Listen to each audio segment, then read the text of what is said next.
Hi hello everyone, welcome back to my simple and tasty recipe channel. ನಾನು ನಿಮ್ಮ ಪ್ರೀತಿ ಅಶ್ವಿನಿ ಮಂಜುನಾಥ್. ಹೇಗಿದ್ರೆ ಎಲ್ಲರೂ? I hope ಚೆನ್ನಾಗಿದ್ದೀರಾ ಅಂತ ಭಾವಿಸ್ತಾ ಇದ್ದೀನಿ. ಇವತ್ತಿನ ವಿಡಿಯೋದಲ್ಲಿ ನಾನು ಕ್ಯಾರೆಟ್ ಮತ್ತು ಲೈಲಾನ್ ಸಬ್ಬಕ್ಕಿಯನ್ನು ಹಾಕಿ ಕ್ಯಾರೆಟ್ ಕ್ರೀಮಿಯಾಗಿ ಮಾಡುವಂತಹ ಕೀರನ್ನು ಮಾಡ್ತಾಯಿದ್ದೀನಿ. ತುಂಬಾ ಚೆನ್ನಾಗಿರುತ್ತೆ. ಹಾಗೆ ಮಕ್ಳಿಗೂ ತುಂಬ ಇಷ್ಟಪಟ್ಟು ತಿಂತಾರೆ. ಕ್ಯಾರೆಟ್ ಯಾರು ತಿನ್ನಲ್ವೋ ಅವರಿಗೆ ಈ ರೀತಿ ಮಾಡಿಕೊಡಿ, ಒಮ್ಮೆ ಟ್ರೈ ಮಾಡಿ, ತುಂಬ ಚೆನ್ನಾಗಿರುತ್ತೆ. ಹಾಗೆ ಮಾಡುವ ವಿಧಾನ ಕೂಡ ತಿಳ್ಕೊಳ್ಳೋಣ. ಅದಕ್ಕೆ ಮುಂಚೆ ನೀವು ನನ್ನ ಚಾನಲನ್ನು ಸಬ್ಸ್ಕ್ರೈಬ್ ಮಾಡ್ಕೊಳ್ಳಿ. ಹಾಗೆ ಪಕ್ಕದಲ್ಲಿರುವಂಥ ಬೆಲ್ ಐಕಾನ್ ಪ್ರೆಸ್ ಮಾಡಿ, ವಿಡಿಯೋಗೊಂದು ಲೈಕ್ ಕೊಡಿ, ಹಾಗೆ ಶೇರ್ ಕೂಡ ಮಾಡಿ ಅಂತ ಹೇಳ್ತಾ ಈ ಒಂದು ವಿಡಿಯೋನ ಸ್ಟಾರ್ಟ್ ಮಾಡ್ತಾ ಇದ್ದೀನಿ. ಮೊದಲನೇದಾಗಿ ನಾನಿಲ್ಲಿ ಒಂದು ಬಾಣಲಿಯನ್ನು ಇಟ್ಕೊಂಡಿದ್ದೀನಿ. ಬಾಣಲಿಗೆ ಸ್ಟವನ್ನು ಆನ್ ಮಾಡಿಕೊಂಡು ನಾನಿಲ್ಲಿ ಒಂದು ಟೀ ಸ್ಪೂನಷ್ಟು ತುಪ್ಪವನ್ನು ಸೇರಿಸ್ಕೊಳ್ತಾ ಇದ್ದೀನಿ. 1 ಅಥವಾ 1.5 ಟೀ ಸ್ಪೂನ್ ಅಷ್ಟು ತುಪ್ಪವನ್ನು ಸೇರಿಸ್ಕೊಂಡು ನಾನಿಲ್ಲಿ ಬಿಸಿ ಮಾಡ್ಕೊಳ್ತಾ ಇದ್ದೀನಿ. ಮೊದಲನೇದಾಗಿ ನಾನಿಲ್ಲಿ ಗೋಡಂಬಿ ಮತ್ತು ದ್ರಾಕ್ಷಿಯನ್ನು ಲೋ ಫ್ಲೇಮಲ್ಲಿ ಇಟ್ಕೊಂಡು ಹುರ್ಕೊತಾ ಇದ್ದೀನಿ.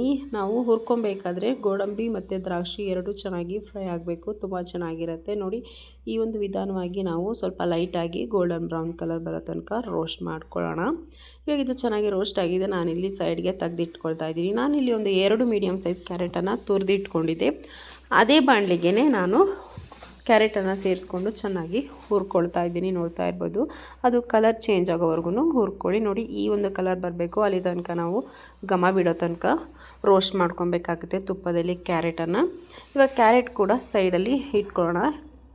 ನೆಕ್ಸ್ಟು ನಾನಿಲ್ಲಿ ಲೈಲಾನ್ ಸಬ್ಬಕ್ಕಿಯನ್ನು ತೊಗೊಂಡಿದ್ದೀನಿ. ನಿಮಗೆ ಅಂಗಡಿಗಳೆಲ್ಲ ಸಿಗುತ್ತೆ, ಅಂದರೆ ದಿನಸಿ ಅಂಗಡಿಗಳಲ್ಲಿ ಸಿಗುತ್ತೆ. ಅದನ್ನು 1 ಕಪ್ಪಷ್ಟು ಹಾಕ್ಕೊಂಡು ನಾನಿಲ್ಲಿ ಅದು ಸ್ವಲ್ಪ ಚಿಟಪಟ ಅಂತ ಸೌಂಡ್ ಬರಬೇಕು, ಅಲ್ಲಿ ತನಕ ನಾವು ರೋಸ್ಟ್ ಮಾಡ್ಕೊಬೇಕಾಗುತ್ತೆ. ಡ್ರೈ ರೋಸ್ಟನ್ನು ನೋಡ್ತಾ ಇರ್ಬೋದು. ನೋಡಿ, ಈ ರೀತಿಯಾಗಿ ಪೂರಿ ಥರ ಆಗುತ್ತೆ ಅದು ಅಲ್ಲೇ ತನಕ ನಾವು ರೋಸ್ಟ್ ಮಾಡ್ಕೊಬೇಕಾಗುತ್ತೆ. ಇವಾಗ ನೋಡಿ, ಈಗ ನೋಡಿ, ಇದನ್ನು ಹಾಗೆ ಕೂಡ ತಿನ್ಬೋದು, ತುಂಬ ಚೆನ್ನಾಗಿರುತ್ತೆ ತಿನ್ನಲಿಕ್ಕೆ.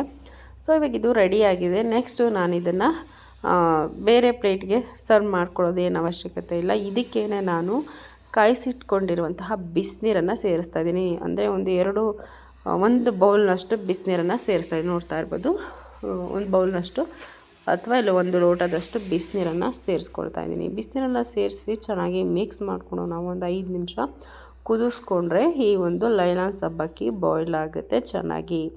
ಲಿಡ್ಡನ್ನು ಕ್ಲೋಸ್ ಮಾಡ್ತಾ ಇದ್ದೀನಿ, ಬೇಯಿಸ್ತಾ ಇದ್ದೀನಿ. ನೋಡ್ತಾ ಇರ್ಬೋದು, ಇವಾಗ ಇದು ಚೆನ್ನಾಗಿ ಬೇಯ್ತಾ ಬರ್ತಾಯಿದೆ. ನಾವೀಗ ವೈಟ್ಗೆ ಏನು ಕಾಣಿಸ್ತಾ ಇದೆ ಅದು ಇನ್ನೂ ಸ್ವಲ್ಪ ಬೇಯಬೇಕು ಅಂತ ಅರ್ಥ. ಈ ಒಂದು ಸ್ಟೇಜಲ್ಲಿ ಇರಬೇಕಾದ್ರೆ ನಾನಿಲ್ಲಿ ಒಂದು 1/4 ಲೀಟರಷ್ಟು ಹಾಲನ್ನು ಸೇರಿಸ್ಕೊಳ್ತಾ ಇದ್ದೀನಿ. ನಿಮಗೆ ಕ್ವಾಂಟಿಟಿ ಜಾಸ್ತಿ ಬೇಕು ಅಂದರೆ ಹಾಕೊಬೋದು. ನಾನಿಲ್ಲಿ ಒಂದು 1/4 ಲೀಟ್ರನ್ನು ಹಾಲನ್ನು ಸೇರಿಸ್ಕೊಂಡು ನೆಕ್ಸ್ಟು ಅದರೊಳಗಡೆ ನಾವು ರೋಸ್ಟ್ ಮಾಡಿ ಇಟ್ಕೊಂಡಿರುವಂತಹ ಕ್ಯಾರೆಟನ್ನು ಕೂಡ ಸೇರಿಸ್ಕೊಬೇಕಾಗತ್ತೆ. ಕ್ಯಾರೆಟ್ ಕೂಡ ಸೇರಿಸ್ಕೊಂಡು ನಾವು ಮಿಕ್ಸ್ ಮಾಡ್ಕೊಬೇಕು. ನೋಡ್ತಾ ಇರ್ಬೋದು, ಮಿಕ್ಸ್ ಮಾಡ್ಕೊಳ್ತಾ ಇದ್ದೀನಿ. ನೋಡಿ, ಕಲರ್ ಕೂಡ ಚೇಂಜ್ ಆಗ್ತಾಯಿದೆ. ನಾನು ಯಾವುದೇ ರೀತಿ ಫುಡ್ ಕಲರ್ ಯೂಸ್ ಮಾಡಿಲ್ಲ, ಕ್ಯಾರೆಟಲ್ಲೇ ಕಲರ್ ಬಿಟ್ಕೊಡುತ್ತೆ. ಸೊ ಅದಕ್ಕೋಸ್ಕರ ಇದನ್ನು ಒಂದು ಮೀಡಿಯಮ್ ಫ್ಲೇಮಲ್ಲಿ ನಾವು ತಿರ್ಗಿಸ್ಕೊತ ಚೆನ್ನಾಗಿ ಬೇಯಿಸ್ಕೊಬೇಕಾಗುತ್ತೆ. ಈ ನೊರೆ ಏನು ಬರ್ತಾ ಇದೆ, ಈ ನೊರೆ ಫುಲ್ಲು ಕ್ರೀಮಾಗಿ ಕನ್ವರ್ಟ್ ಆಗಬೇಕು.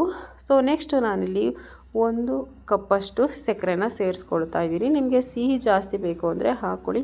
ಇದಕ್ಕೆ ಇನ್ನೂ ಟೇಸ್ಟ್ ಕೊಡುವಂತಹ ಒಂದು ಇಂಗ್ರೀಡಿಯೆಂಟ್ ಕೂಡ ಆ್ಯಡ್ ಮಾಡ್ತಾ ಇದ್ದೀನಿ. ನಿಮಗೆ ಎಲ್ಲ ಕಡೆ ಇದು ಅವೈಲಬಲ್ ಇದೆ. ಇದೇನಪ್ಪ ಅಂತ ಅಂದರೆ ಮಿಲ್ಕ್ ಮೇಡ್ ಹಾಕ್ಕೊಳ್ತಾ ಇದ್ದೀನಿ. ನಾನಿಲ್ಲಿ 1 ಟೀ ಸ್ಪೂನಷ್ಟು ಮಿಲ್ಕ್ ಮೇಡನ್ನು ಹಾಕ್ಕೊಳ್ತಾ ಇದ್ದೀನಿ. ಅದು ಘಮ ಮತ್ತು ಟೇಸ್ಟು ತುಂಬ ಚೆನ್ನಾಗಿರುತ್ತೆ ಅಂತ ಹೇಳಿ ಹಾಕ್ಕೊಳ್ತಾ ಇದ್ದೀನಿ. ನೋಡ್ತಾ ಇರ್ಬೋದು, ಇದನ್ನು ಚೆನ್ನಾಗಿ ಈ ರೀತಿಯಾಗಿ ಮಿಕ್ಸ್ ಮಾಡ್ಕೊಳ್ಳೋಣ. ಮಿಕ್ಸ್ ಮಾಡಿ ಇದನ್ನೊಂದು 2 ನಿಮಿಷ ಕುದಿಸ್ಕೊಳ್ಳೋಣ. ಅಂದರೆ ಕುದಿಸ್ಕೊಳ್ತಾ ನೋಡಿ, ಅದು ಮಳ್ತಾ ಇರಬೇಕಾದ್ರೇ ಅದು ಕ್ರೀಮಿನೆಸ್ ಗೊತ್ತಾಗ್ತಾ ಇದೆ. ಕೊನೆಯದಾಗಿ ಸ್ವಲ್ಪ ನಾನಿಲ್ಲಿ ಏಲಕ್ಕಿ ಪುಡಿಯನ್ನು ಸೇರಿಸ್ಕೊಂಡು ಮತ್ತೆ ಇನ್ನೊಮ್ಮೆ ಮಿಕ್ಸ್ ಮಾಡ್ಕೊಳ್ತಾ ಇದ್ದೀನಿ. ಈ ರೀತಿ ಮಿಕ್ಸ್ ಮಾಡ್ಕೊಳ್ಳೋದ್ರಿಂದ ಚೆನ್ನಾಗಿರುತ್ತೆ. ಸೊ ಅದಕ್ಕೋಸ್ಕರ ಕೊನೆಯದಾಗಿ ನಾನಿಲ್ಲಿ ಡ್ರೈ ಫ್ರೂಟ್ಸನ್ನು ಸೇರಿಸ್ಕೊಳ್ತಾ ಇದ್ದೀನಿ. ನಾನೇನು ರೋಸ್ಟ್ ಮಾಡಿ ಇಟ್ಕೊಂಡಿದ್ದೆ, ತುಪ್ಪದಲ್ಲಿ ಹುರಿದಿಟ್ಕೊಂಡಿದ್ದೆ ಗೋಡಂಬಿ ಮತ್ತು ದ್ರಾಕ್ಷಿ, ಅದನ್ನು ಕೂಡ ಸೇರಿಸ್ಕೊಂಡಿದ್ದೀನಿ. ಅದರೊಳಗಡೆ ನೀಟಾಗಿ ಎಲ್ಲವನ್ನು ಸೇರಿಸ್ಕೊಂಡು ನಾವು ಕಂಪ್ಲೀಟಾಗಿ ಸ್ಟವನ್ನು ಆಫ್ ಮಾಡಬೇಕಾಗುತ್ತೆ. ಇದು ಇನ್ನೂ ಕ್ರೀಮಿ ಆಗಬೇಕು ಅಂದರೆ ಒಂದು 10 ಮಿನಿಟ್ಸು 15 ಮಿನಿಟ್ಸ್ ರೆಸ್ಟಲ್ಲಿಟ್ಟರೆ ಇನ್ನೂ ಕ್ರೀಮಿಯಾಗಿ ಬರುತ್ತೆ.